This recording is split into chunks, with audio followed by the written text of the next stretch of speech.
सबसे पहला काम आप यही कीजिए, जो आपने बचा लिया है बस आप उसकी फिक्र कीजिए, उसको रिवाइज कीजिए। स्टूडेंट्स, अब आपका इंग्लिश का एग्जाम बिल्कुल करीब ही आ गया है और आपके पास स्टडी करने के लिए बिल्कुल टाइम नहीं बचा है, क्योंकि कल ही आपका इंग्लिश का एग्जाम होने वाला है, जिसको लेकर स्टूडेंट्स काफी ज्यादा परेशान चल रहे हैं, काफी ज्यादा कंफ्यूज हो रहे हैं कि कल एग्जाम कैसा आने वाला है, आपका जो पेपर होगा। कई स्टूडेंट को तो इंग्लिश के नाम से ही डर लगता है, जिन्होंने साल भर स्टडी नहीं करी वो भी सोच रहे हैं कि काश मैं पढ़ लेता, ऐसा कर लेता, उतना कर लेता, वैसा कर लेता। अब इन बातों से कुछ फायदा नहीं है, इन बातों को सोचने से, इन बातों को करने से कुछ भी नहीं होने वाला है।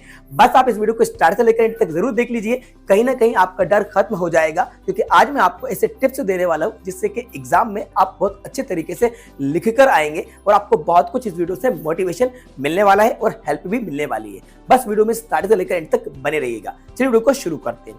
अब देखिए स्टूडेंट्स, ये बातें करना तो बंद कर दीजिए कि मैंने ये नहीं करा, मैंने वो नहीं करा, मैंने ये नहीं पढ़ा, मैंने वो नहीं पढ़ा, उसने इतना पढ़ लिया, इतना। मतलब अपने दोस्तों से डिस्कस करना बिल्कुल बंद कर दीजिए। आपने जो भी तैयारी कर रखी है, जो भी कुछ आपको लर्न है, जितनी भी इंग्लिश आपने अब पढ़ रखी है, तो बस आप उस पर फोकस कीजिए, उसको रिवाइज करना स्टार्ट कर दीजिए। अब जो आपने स्टार्टिंग से लर्न नहीं करे तो उनको बिल्कुल मत सोचिए, उनके बारे में मत सोचिए। जो आपके पास है, जो आपने अब तक बचा लिया है, बस उस पर फोकस कीजिए, उसको आपको फोड़ देना है, उसमें आपको अपना 100% देना है, वही आपको सही लिख कर आना है। जो भी आपने क्वेश्चन लर्न कर रखे हैं, आपके 20, 25, 30 जितने भी क्वेश्चंस के आंसर आपने लर्न कर रखे हैं, 1, 2, 3 जो भी एप्लीकेशन आपने लर्न कर रखी हैं, जो भी टॉपिक्स आपने कवर कर रखे हैं, कुल मिला के इंग्लिश की जितनी भी तैयारी आपने पहले कर रखी है, बस उसी का आप रिवीजन अच्छे से कीजिए। जो आपने पहले तैयारी नहीं करी है उनके बारे में आप बिल्कुल मत सोचिए। सबसे पहला काम आप यही कीजिए, जो आपने बचा लिया है बस आप उसकी फिक्र कीजिए, उसको रिवाइज कीजिए और उसी को आपको एग्जाम में अच्छे तरीके से लिखकर आना है। सबसे पहला काम तो ये करना है। दूसरा काम आपको टाइम मैनेज करना है।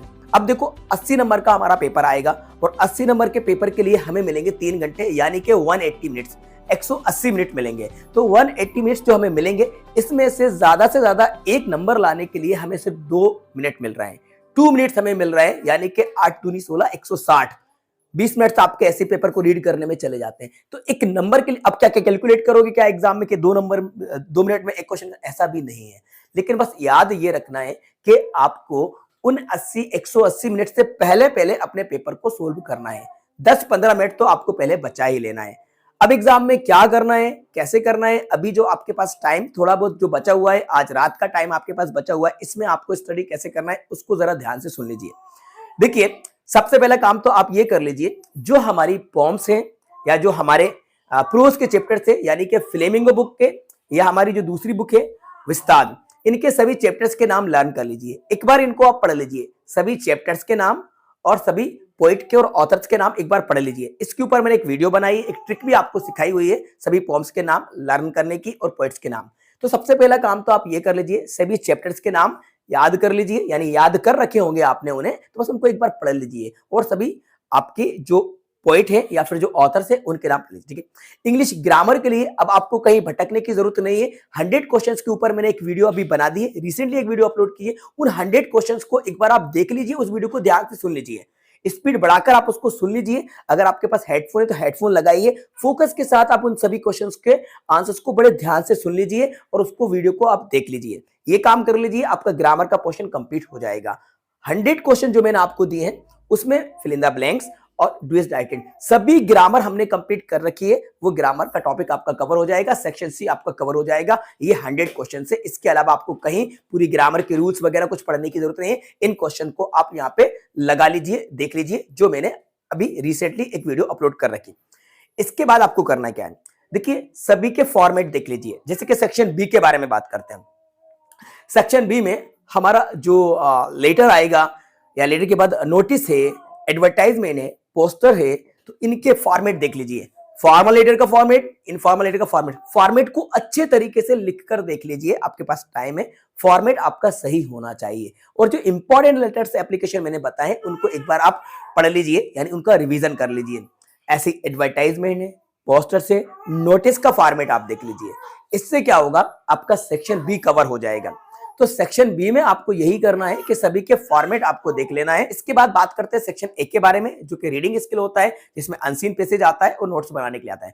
तो देखो पैसेज के लिए तो कहीं से भी आ सकता है, उसके लिए आपको ज्यादा परेशान नहीं होना है, आपको प्रैक्टिस करना है नोट्स मेकिंग के फॉर्मेट की। नोट्स बनाने का तरीका मैंने बता रखा है, तो नोट्स बनाने का फॉर्मेट आप एक बार लिखकर देख लीजिए किस तरीके से नोट्स लिखे जाते हैं, नंबर कैसे लिखे जाते हैं, हेडिंग सब हेडिंग कैसे लिखी जाती है, वो लिखने का तरीका देख लीजिए। Because notes making is an art, एक कला है, तो आप उसके फॉर्मेट को भी देख लीजिए, कैसे आपके सीरियल नंबर चलेंगे, हेडिंग कैसे लिखना है, सब हेडिंग कैसे लिखना है, ये आप देख लेंगे तो ये आपका कवर हो जाएगा सेक्शन ए।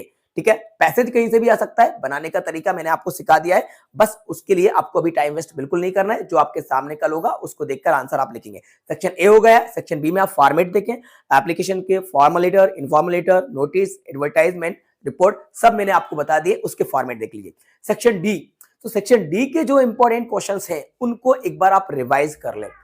मेन जो क्वेश्चंस हमने बता रखे हैं, बस मेन क्वेश्चन जो है उनको आप सिर्फ रिवाइज कर लीजिए, नए क्वेश्चन कुछ भी लर्न मत कीजिए। बच्चों नए क्वेश्चंस को लर्न करने की गलती बिल्कुल मत करना, सिर्फ जो पहले आपने लर्न कर रखे हैं उन्हीं को आप रिवाइज कर लीजिए, एक नजर डालते जाइए, आप उनको देखते जाइए। ठीक है, इतना आपको करना है। अब एग्जाम हॉल में क्या होगा, देखो एग्जाम हॉल में आपको जो ग्रामर के क्वेश्चन मैंने आपको बताया है, तो आपको किसी की बातों में नहीं आना है, किसी के बातों में आकर आपको कंफ्यूज नहीं होना है, बहकावे में नहीं आना है। जो रूल्स हमने आपको सिखाए हैं, जो ग्रामर हमने आपको पढ़ाई है, बस उसके अकॉर्डिंग आपको क्वेश्चन को 2 बार पढ़ के सही आंसर आपको देना है। जल्दबाजी में आपको रॉन्ग आंसर नहीं देना है।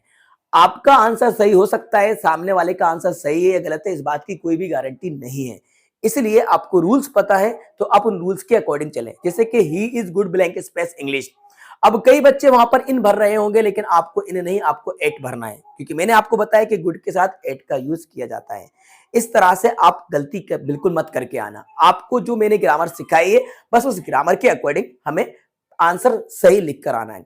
ठीक है, एक चीज, अब एग्जाम हॉल में जब आपके पास क्वेश्चन पेपर आए, तो वो भी मैंने आपको बताया कि सबसे पहले सेक्शन बी को करना है, सेक्शन बी कर लेना, उसके बाद सेक्शन बी के बाद आप सेक्शन डी पे चले जाना। अगर एक्सटेट आपको बन रहा है, बन जाएगा सभी है, एक्सटेट कर लीजिएगा। सेक्शन सी को कर लीजिएगा, सेक्शन ए को आप थोड़ा लेट करिएगा। सेक्शन ए में थोड़ा सा टाइम लगेगा, तो सेक्शन ए को आप थोड़ा सा लेट करिएगा, लेकिन सेक्शन बी को पहले कर लीजिएगा, सेक्शन डी को आप पहले कर लीजिएगा। इसके बाद सेक्शन सी जो हमारा ग्रामर का पोर्शन होता है, आप इसको कर लीजिएगा, आपसे सब बन जाएगा। और सबसे ज्यादा इंपॉर्टेंट चीज कि आपको आंसर शीट को ब्लैंक छोड़कर नहीं आना है। जी हाँ, ब्लैंक पेपर पे आपको कोई नंबर नहीं देता, जो आंसर शीट आपको दी जाएगी उस पर आपको कुछ ना कुछ लिखना जरूर है। जी हाँ, something is better than nothing. जो भी क्वेश्चंस आपने लर्न करें, अगर वो नहीं आते या पूरे नहीं थोड़े बहुत भी आते हैं, तो आपको आंसर लिखना है, खुद से लिखना है, मन से बनाकर लिखना है, आपको ब्लैंक छोड़कर नहीं आना है। ठीक है, इस बात को याद रखना है। ओवर राइटिंग आपको बिल्कुल नहीं करना है, काटापीटी आपको नहीं करना है, सही आंसर आपको लिखना है, क्वेश्चंस को आपको नहीं उतारना है। क्वेश्चन उतारने में आपको टाइम वेस्ट नहीं करना है, आपको आंसर ही लिखना है। ठीक है, पैसेज को आंसर में नहीं उतारना है, पैसेज उतारने की गलती बिल्कुल मत करना।